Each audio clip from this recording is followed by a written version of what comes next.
Our investigation led us here to a wooded area just off Bell Avenue under the I-475 overpass, where we found a trail of trampled vegetation.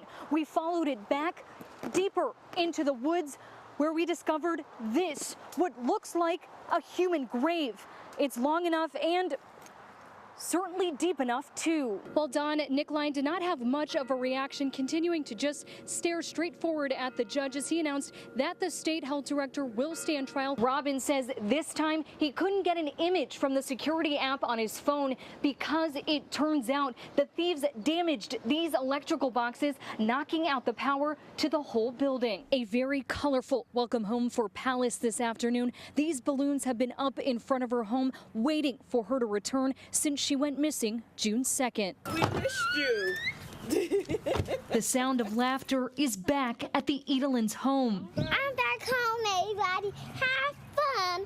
I'm gonna play. And that's exactly how Palace spent her first few moments back home in Flint. Yay!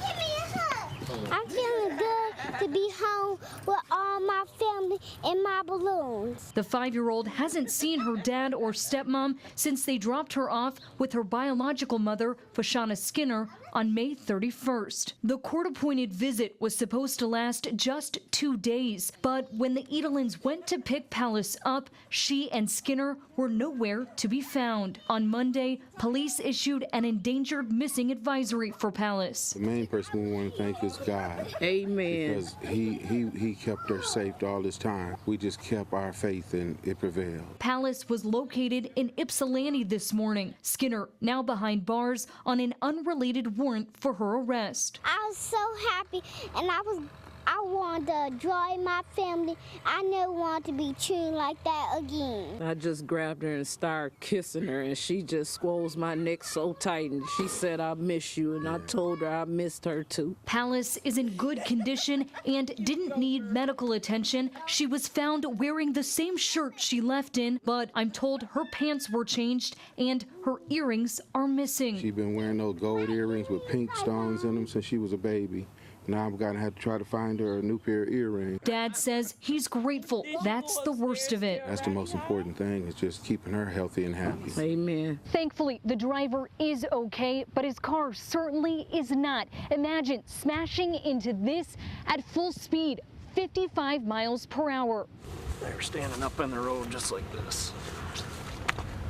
There's one placed here, and then there's another one right there. Cinder blocks. Driver Cody Stutler shared this photo he took after he crashed just before 1 a.m. Tuesday morning on Durand Road. You can see one of the 4 is just a skid mark. As I came up to the top of the hill there, and I seen him, right at the last second, there was nothing I could do, just brace myself for impact, and sent the one, I hit the one block, and it went flying through this intersection.